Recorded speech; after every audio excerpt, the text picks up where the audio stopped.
santri itu keur ngalalana keur hijrah neangan ilmu syariat mulia jasa jadi santri. Urang nu teu pernah nyantri, rugi engke di akhirat na teu pernah boga ganjaran hijrah.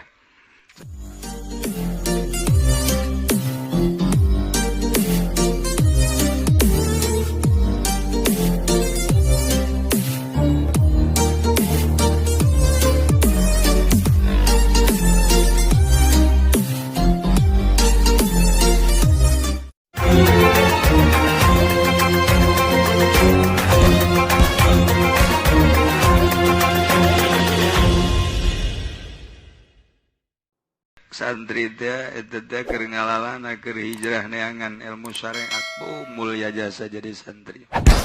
Urang nu teu pernah nyantri, rugi engke di akhirat na teu pernah boga ganjaran hijrah.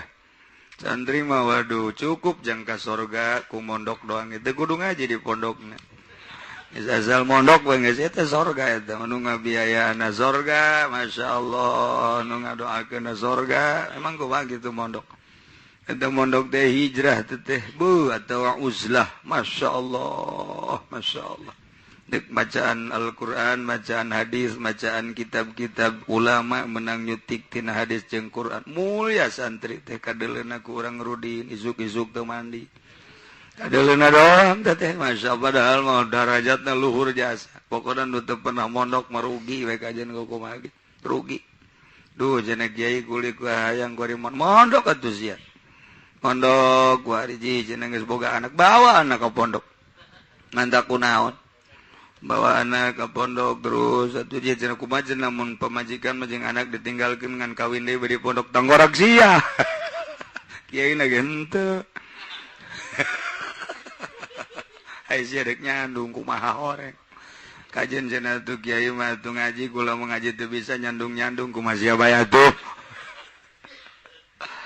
Aduh, asal rugi belah nutu mondok mah rugi be.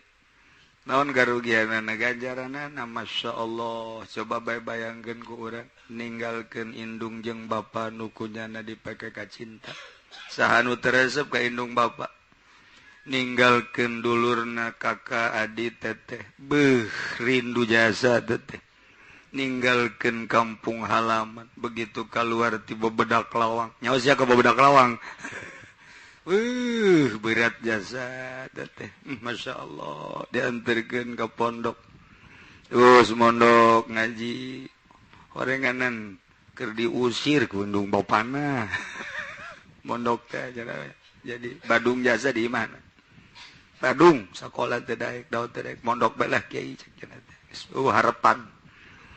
Di frustasi mondok dah kuari mah teu daek sakola kiai cenah ieu budak sakola teu daek digawe teu daek lah luntang lintung mending mondok bae lah ju jadi pameakan mondok ieu nu dua mah palinter cenah kiai sakola ieu bodoh jasa keuna mondok bae tangkorak sia nu bodoh titah mondok mungkin nu pinter ge harese ngaji kumaha nu bodoh eta geus kararitu bae salah kaprah jasa dah ieu mah budak anak aing pinter jasa moal disakolakeun moal dina keuna mondok nya pokona mah eta tekad bulat nu kos kitu saha nu nyaho indung bapana salat teu bagus puasa teu bagus di akhirat teh kulantaran boga mas ngaganjaran masantrenkeun anak ieu begitu ditimbang salatna coba jore puasana coba jore coba nanaonna coba kabeh jore tuh dorojol be anakna ada malaikat sorry.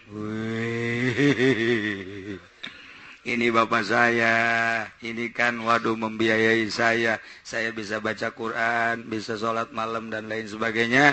Ini kan gara-gara bapak saya protes kalau bapak saya dimasukkan ke neraka, tidak bisa. Kalau bila perlu bersama-sama dengan saya ke neraka aja. Kalau kaki itu atuh cek malaikat dah. Usulkeun ka Gusti Allah, geus ka sorgakeun bae kabeh. Tuh. Masya Allah. Ih ganjaran masantrenkeun teh pohara jasa. Kumaha cenah kiai masantrenkeunana duitna menang maling. Tolol tuh budak. Aduh, macam-macam biasa ieu kuari. Tah ieu masantrenkeun teh ulah lalawaran ngagungkeun agama Allah. Baheula di zaman Kangjeng hijrah nyalametkeun agama, kuari hijrah ti imah ka pondok nyalametkeun agama sarua bae. datang gua hari ka imah bah wudu bangunna jore amat tuh bah ye kabeungeutna eta bangunan teu didatangkeun ka ceuli eta lain kitu bah ngala wudu nu bagus bah siadang di mana dina riyadna ge aya tuh waduh anak aing geus bisa ngaji riyad kita riyad sagede kumaha gede bah riyad mah bah kula ge hayang meuli deui hiji deui banu anyar dibelikeun ku abah sabaraha duit eta riyad cek abahna teh dibelikeun ku aing 1 juta bah garong ta anakna lah cek anakna nipu mah teu kudu hese-hese cek kitu oh nu bener kabeh ge penipuan teh di mamana ge jalan bae masyaallah ju bangga bapana bu anak abah mau geus meuli ka tatanggana bebeja meuli kita riyad 1 juta cek tatanggana heuy riyad mah kan ge 1.000 10.000 wow ieu mah riyad lain deui meureun waduh bangga jasa geus teh asa katipu kolotna kieu teh asa katipu teh asa geus senang jasa di bejaan teh 10.000 riyad kajen aing mah 1 juta bae pokona mah senang jasa masyaallah nah mana tadi teh gitu hijrah ya teh nyalametkeun agama urang mah hijrah ti imah ka dieu doang sagedeung mah nyalametkeun agama rada salamet bae di dieu mah balik deui ka ieu mah nonton TV deui masyaallah ila ardil habsah summa ada kari-kari babalik ya Suhail ila Makkah maring Mekah wa hajarolan hijrah ya Suhail ila Madinah maring Madinah jadi pajama maka ngumpulkeun ya Suhail al hijrataini ini hijrah roro jami'an alaisa kabeh syahidah al hadir ya Suhail badron ing perang Badar wa ghairuha lan lian Badar perang Badar miru jeung lian-lianna masyaallah wa matalan mati ya Suhail bil Madinah ing dalam negeri Madinah mayatna fi hayatin nabi ing dalam masa urip kangjeng Nabi sallallahu alaihi wasallam sanata 90 dalam tahun sanga wa sallallahu alaihi rasul fil masjid lan nyolati ngatas Suhail sapa kangjeng Rasulullah sallallahu alaihi wasallam fil masjid ing dalam masjid disolaten ku kangjeng Rasul di masjid tuh iyalah penegak agama ya Allah kuari neangan coba nu negakeun agama ngamasantren mah geus puguh deuk negakeun agama melalui pendidikan nu sakola deuk negakeun naon deres mun masih kena boga prinsip deuk negakeun agama eta ge masih pan negakeun negara masih hebat keneh deuk negakeun negara aing mah pokona mah hebat keneh tapi di luar eta mah atuh geus mana atuh mantak hararina jasa jelema bangona gara raya bangona gara ranteng sarartil padahal mah maknana mah mun dideuleu ku urang kana bangsa maknawina beuhina nu kabina-bina urang mah selalu neuleuh zahirna bae sih lamun urang neuleuh zahirna bae katipu mantak santri mah tilok neuleuh zahir mun dikawinkeun aya bintang film disuguhkeun ka santri maldaekeun santri mah sebab itu naga maldaekeun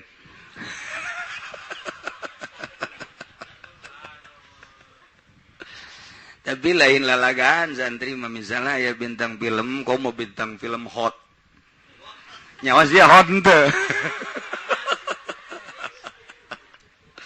disuguhkeun ka santri maldaekeun sebab naon boga pandangan lain santri mah jang naon cak santri ngan sakadar ngalalaga mata doang ngalalaga hulu nu dihandap tapi makan hati tidak bisa boga pandangan lain ketika disuguhan mah awewe nu lain ye emang ye teu sabaraha geulis tapi lalakon masantrenna nyana teh 15 tahun geus jadi lurahna di ditu ai keur ieu keur memeh mondokna umur sabaraha umur 15 tahun di pondok 15 jadi gua adik 30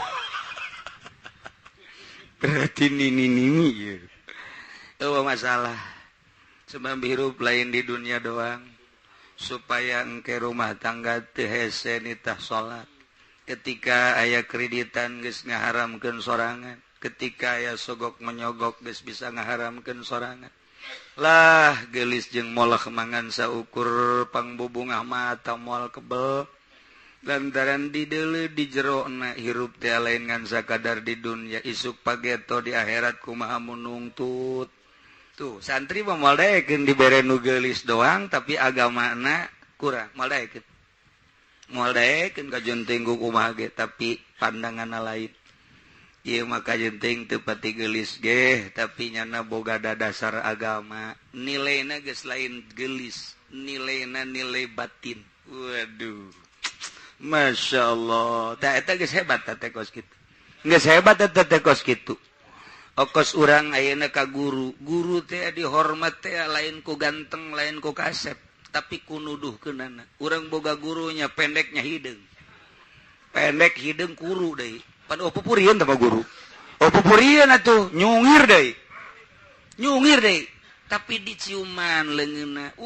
Ayana naon dihormat, pandanganana lain kasep, pandanganana lain ganteng, tapi pandanganana batinna bisa nuduhkeun urang. Aing bisa wudu teh gara-garanya, aing bisa salat gara-garanya. Komo lamun ditungtun ka batinna mah. Ta eta pandanganana geus lain pandangan zahir. Ngarendeng didinya nu hiji nu kuasep nu hiji gurunyana nu jore anu kasep mah ditoler-toler bae sugan dicium leungeunna make dampal bila perlu sasalaman ge ieu saya ieu mah cenah ieu mah bupati dampal aing tah tuh beda ieu keur sompralna tapi ieu mah guru nu bisa nuduhkeun aing lain ganteng jeung kasepna tapi batinna kitulah pandangan urang kerdiuk diriungan. Batur nu make dasi, nu make jas, nu make macem-macem. Guru urang PTKL make sendal jepit tetep bae guru bae. Nu dihormat ku urang. Ketika ya guru urang dihina ku batur jingjing ku urang. Balik ulah cicing dinu kos kieu. Ayo jeung kula dianterkeun. Disalamatkeun ku nyana. Padahal mah nya hideung, nya pendek, nya kuru nyungir. Tetep bae dihormat. Batin. Tah eta batin eta lah nu bakal nyalametkeun jaga di akhirat. Ai mandang ai dunia doang mah atuh bandang tuh si itu sugih, si itu ganteng, si itu gagah. Jang naon sugih ge teu karasa mah. Jang naon ganteng ge. Tapi pandangan batin mantak ta ieu mahal pandangan batin teh eta. Ketika urang lamun titah milih awe nu hiji geulis tapi sakola doang. Nu hiji jore tapi masantrena kebal. Coba milih mana? Nu geulis tolol sia mah. Dasar talolol kabeh. Duh cenah kiai atung ke di kasurna teu hudang.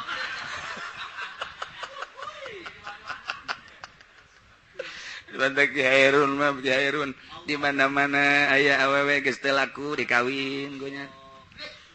Dikawin ku nya mah aya awewe geus umurna 35 tahun batur geus sembungan kawin ku nya. Lantaran batin ieu sugan bae timbul ti awewe ieu lantaran ahli ibadah sugan aya anak nu jadi ulama belah dituna jadi wali belah dina jadi ulama pikiran teh kos kitu jang penegak agama tah lamun geus urang datang ka dinya kawin teh geus ikhlas lillahi taala mantap tata Allahu akbar. Udah mah dilalagaku geulis bae dilalagaku geulis mah beak sawah sia kawin orang ka Karawang geulis luar biasa masya Allah muter nage alah batan inul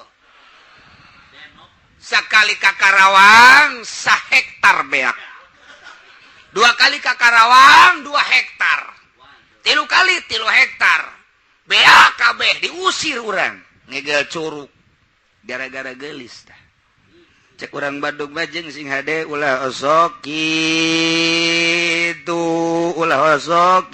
itu sila digelung sing hade sia sila digelung teh hartina mah urang teh mandang dunia gelung teh pan dunia gelung naragag milu ragag sia tah eta ulah nyalindung digelung hartina ulah mandang sugih namun urang deuk kawin ulah mandang geulis namun deuk kawin pandanglah batinna mantap cak Kangjeng Nabi tun kahul marah li arba'in terakhir zatiddin fazfar bi zatiddin nu aya agamaan bae nu aya agamaan lamun nu sugih heueuh nu geulis heueuh ja emang potongan sia moal laku ye kana ka geulis maja atuh banget perang jinganan eta fazfar bi zatiddin atuh awewe gayeng nu kasep sia kudu ngacah heula amun sia kasep kakarak milih nu geulis atuh ieu mah banget perang aya nu geulis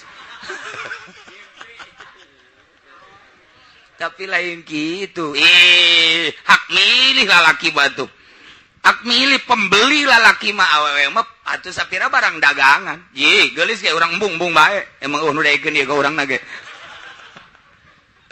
nganu jelas banget ditungtungan ku Kangjeng Nabi fasfar bizati din taribat siadak artina lamun lain milih agama rugi sia kajen ku kumaha ge rugi dan mentak milihlah awewe nu encan kawin pilih awewe nu aya agamaan nu geus kawin besi deuk nyandung neangan nu aya agamaan kitu bae aing mah nyandung resep ka agama dong lah bogoh bae meureun sia henteu ieu mah agama lah bogoh bae meureun sia eta lah